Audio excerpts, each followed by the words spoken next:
queria apresentar esse cenário para vocês, porque hoje nós, como igreja, estamos vivendo um grande desafio e precisamos da ajuda da nossa liderança para fazer face a esse desafio. Antes, porém, mais uma oração. Orar não quer demais, né? Vamos orar?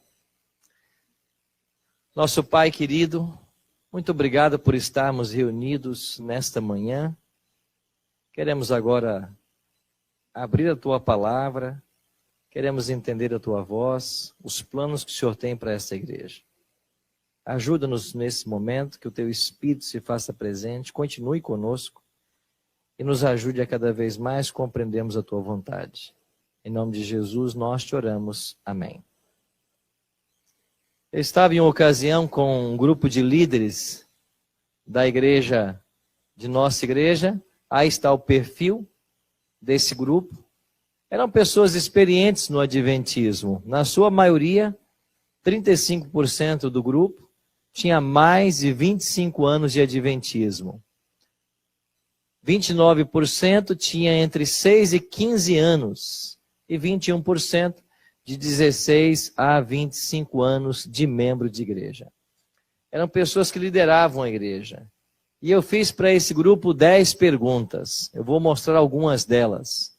A primeira pergunta que eu fiz foi: cite 3 fundadores do movimento adventista. E aí está o gráfico com a resposta. 47% não sabia dar 3 nomes dos nossos fundadores. Fiz uma segunda pergunta. Quantas doutrinas possui a igreja adventista? Quase a metade errou. Alguns falaram um número que não tinha nada a ver, e na sua maioria falaram 27, quando de fato já eram 28. Quem é o atual presidente da igreja? Apareceu muita gente morta aí. Mas a falta de conectividade com as informações da atualidade, né, da nossa igreja no momento atual. Cite os níveis organizacionais da igreja. 46% acertou. Entenderam que a igreja nossa está organizada com distritos, associações, uniões e a divisão. Cite o mês, o dia e o mês e o ano do grande desapontamento. E foi um tremendo desapontamento. 51% do grupo não sabia a data de 22 de outubro de 1844. Cite 4 textos bíblicos que falam sobre a santidade do sábado. Alguns não responderam nada, 4%. 50% incompleto e 46% acertou. 2 textos que falam da obra sacerdotal de Cristo no santuário. 81% não respondeu. Aí chegamos à seguinte conclusão. Depois de 153 anos de organização do movimento adventista, parece que a nossa igreja está se movendo na mesma direção de outros movimentos religiosos. Ou seja, perda de sua identidade.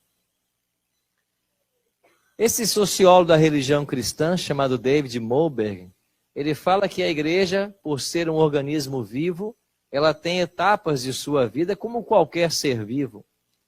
E ele diz que uma igreja passa em sua existência por 5 etapas. Primeiro, organização incipiente, depois formal, depois eficiência máxima, depois se institucionaliza e depois se desintegra. Esse é o caminho normal de qualquer igreja.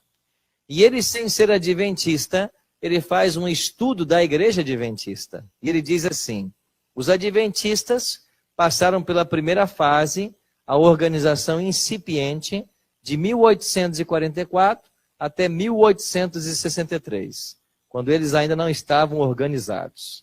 Em 1863, em maio daquele ano, veio a organização formal.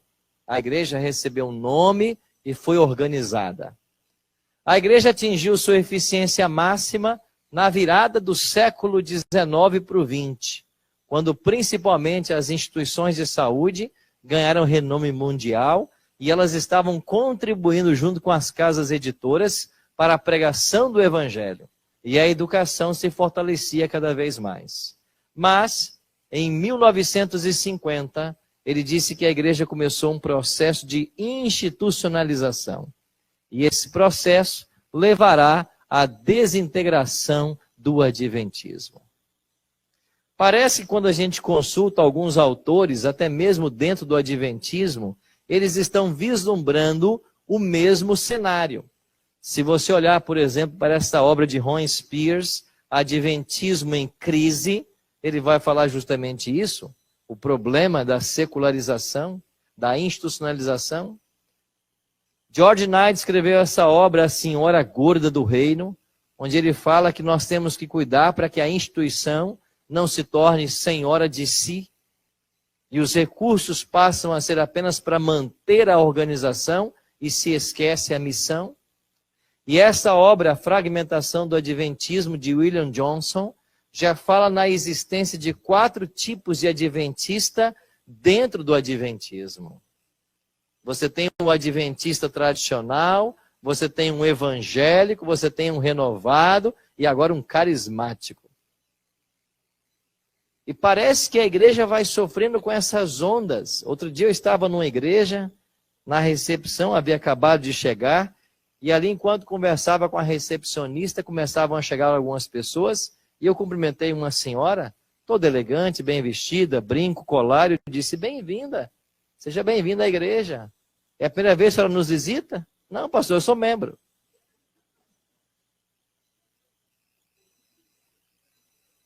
A igreja que você conheceu há 30 anos atrás é a mesma de hoje?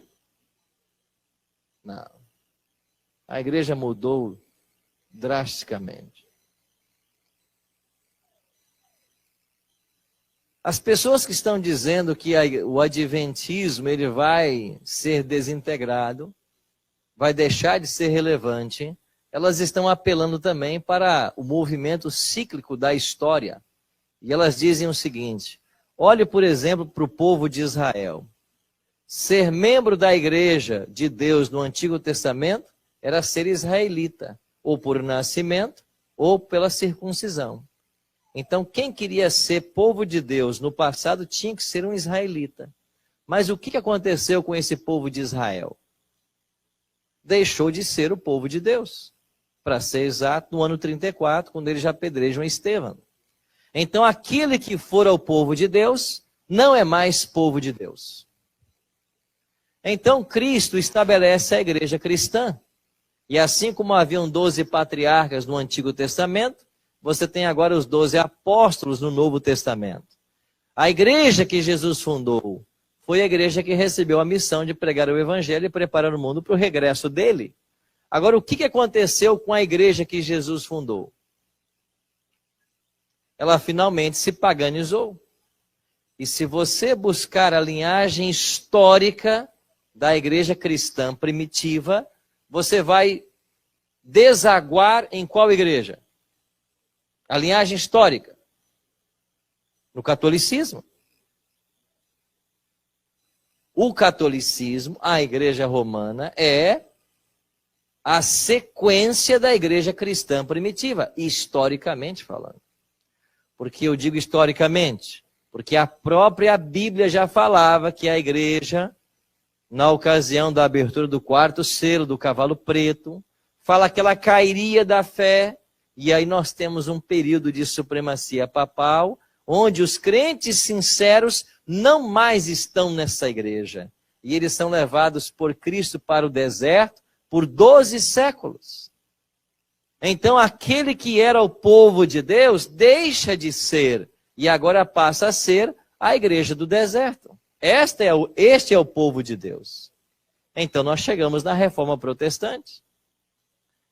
Martinho Lutero, Zwingli, Wycliffe, Knox, Hus e outros, eles eram a igreja de Cristo na Idade Média, a igreja do deserto. E nós celebramos agora, há poucos dias, 500 anos de Reforma Protestante. Mas o que aconteceu com a igreja, a reforma? Ela não fez todas as reformas que pretendia. E você sabe que o movimento de reforma cometeu excessos, até levando pessoas à morte em nome da fé. Então, a igreja não reformou aquilo que se pretendia. Então o movimento da reforma também passou. E então chegou o movimento milerita. Como cumprimento das 2.300 tardes e manhãs, você tem então o movimento milerita. E do movimento milerita surge o movimento adventista. O nosso nascimento encontra suas raízes no movimento milerita.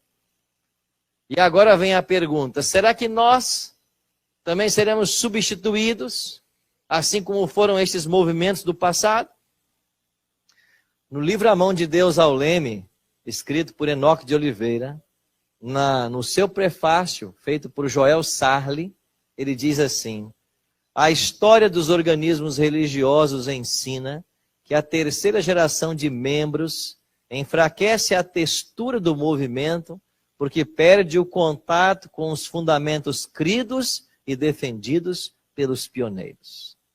Ele está dizendo o seguinte: quanto mais distante de Ellen G. White, quanto mais distante de Tiago White, de Uriah Smith, Bates, quanto mais distante desses homens, mais líquida se torna a religião. Nós vamos perdendo a textura do movimento. Eles até usam Ellen G. White. Parábola de Jesus, 304. Por não haver cumprido o propósito de Deus, os filhos de Israel foram abandonados e o convite divino foi estendido a outros povos. Se esses também se provarem infiéis, falando ela do adventismo, não serão da mesma maneira rejeitados? Então a pergunta que nós temos que responder hoje é: poderia a Igreja Adventista do Sétimo Dia ser substituída por um movimento mais leal à revelação divina? Será que, a exemplo da história, a nossa igreja também vai perder a sua relevância e Deus vai levantar um outro movimento mais leal à revelação divina? Para responder essa pergunta, nós precisamos considerar 3 fatores. O primeiro deles, a natureza profética do movimento adventista. E para cada fator, eu queria usar 2 textos da Bíblia. Vamos começar com Daniel 8,14. Esse texto você sabe de cor, não sabe? Não precisa nem abrir a Bíblia. O que diz lá? Ele me disse: até 2.300 tardes e manhãs e o santuário será purificado. Ellen G. White disse assim: o único erro de Guilherme Miller foi achar ou pensar como pensavam as pessoas da sua época, que a purificação do santuário representava a volta de Jesus. Esse foi o erro de Miller. E eles passaram a crer que Jesus voltaria no dia 22 de outubro de 1844. Apocalipse capítulo 10, versos 8 a 11. Esse texto eu queria ler com vocês. Abra sua Bíblia aí. Apocalipse capítulo 10, versos 8 a 11.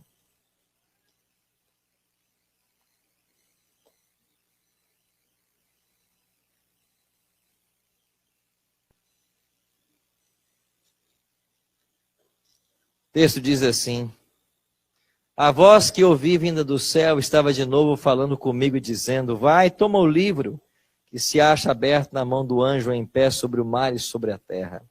Fui, pois, ao anjo, dizendo-lhe que me desse o livrinho. Ele então me falou: toma-o, devora-o. Certamente ele será amargo no teu estômago, mas na tua boca será o quê? Doce como mel. Tomei o livrinho da mão do anjo e o devorei. Na minha boca era doce como mel. Quando, porém, o comi, no meu estômago ficou o quê? Amargo. Verso 11. Então me disseram: é necessário que ainda faças o quê?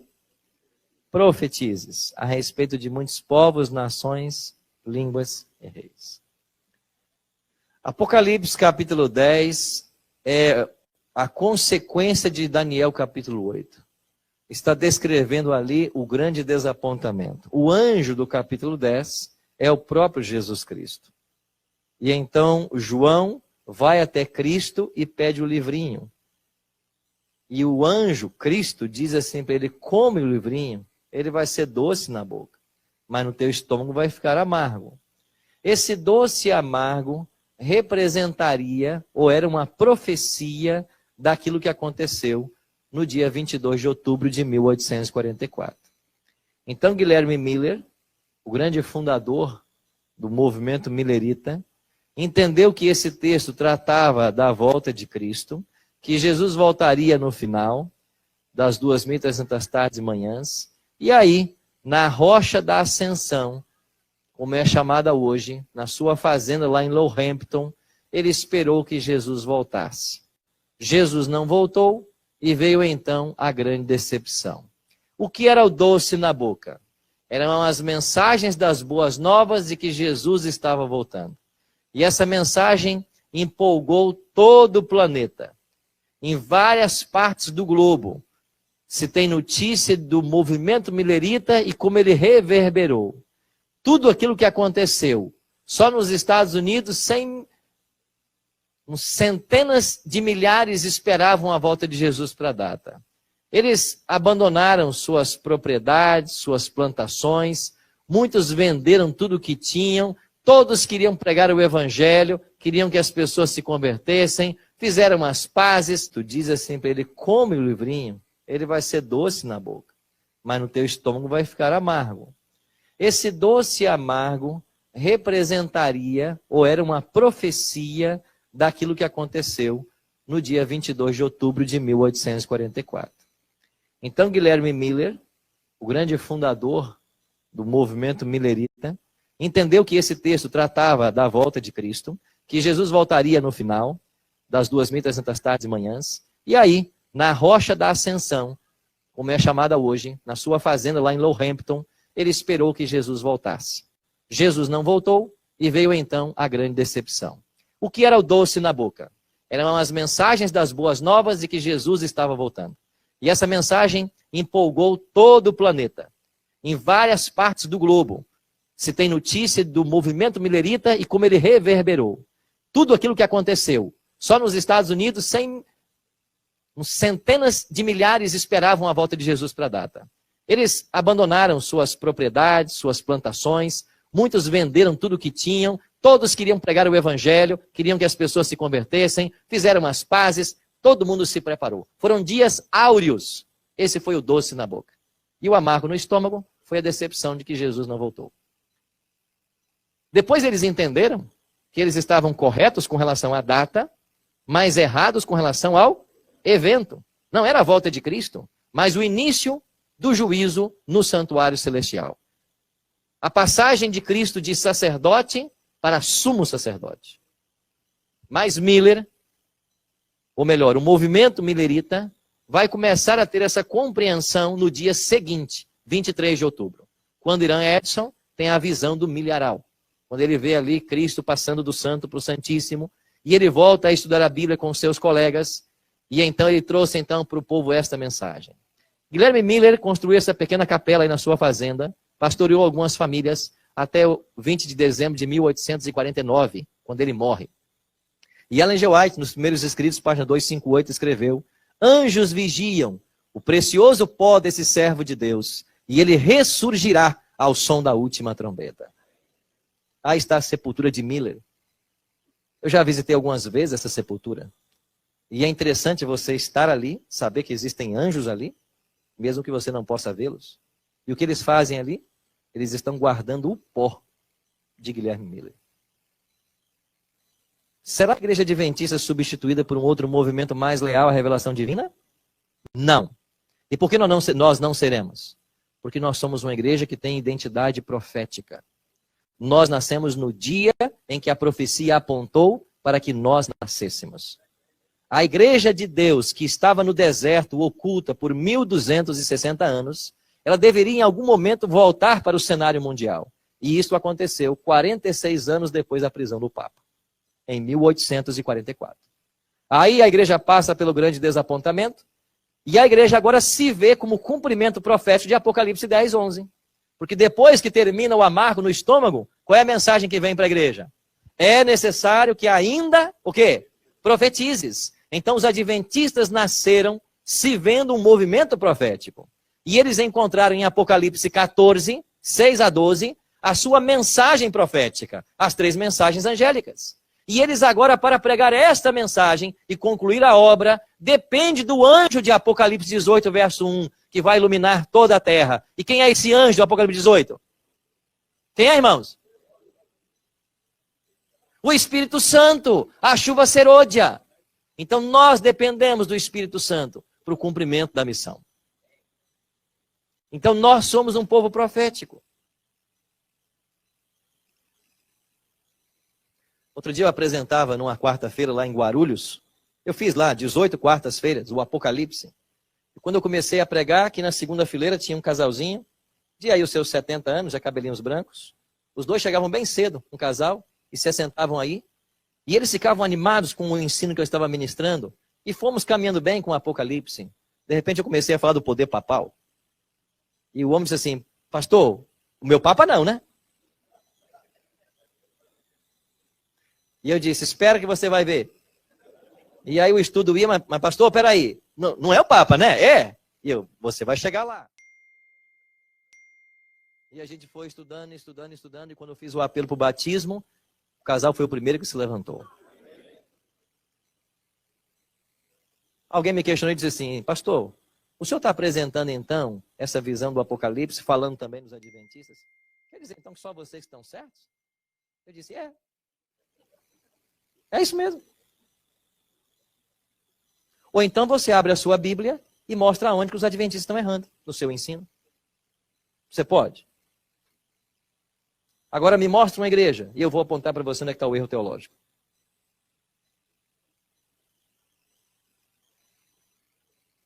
Eu estava na minha sala outro dia, o pastor Frederico Branco, que de vez em quando apresenta o Lugar de Paz, trabalha comigo também, e disse assim, pastor, tem um homem querendo falar com o senhor pode recebê-lo? Eu disse, posso. Mas quando ele abriu a porta, aparecia o Arnold Schwarzenegger. Um homem enorme. Ele perguntou assim, o senhor que é pastor Arilton? Eu quase falei assim, depende.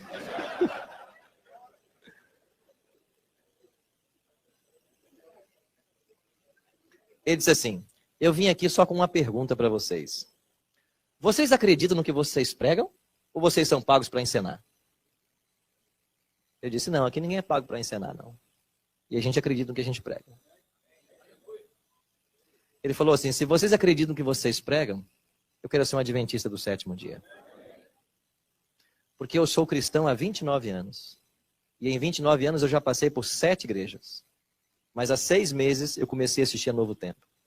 E eu nunca aprendi o que vocês estão ensinando. E o Espírito de Deus me impressionou a tal ponto essa manhã, que eu peguei o endereço de vocês na internet, coloquei no meu GPS e vim parar aqui. Eu tinha que saber que vocês são reais. Porque se vocês existirem, e se vocês de fato acreditarem que vocês pregam, eu quero ser um membro dessa igreja. Eu perguntei assim, quem é o senhor? Ele falou assim, eu sou um coronel do Exército Brasileiro. O senhor é coronel do Exército? E o que está fazendo aqui no Vale do Paraíba?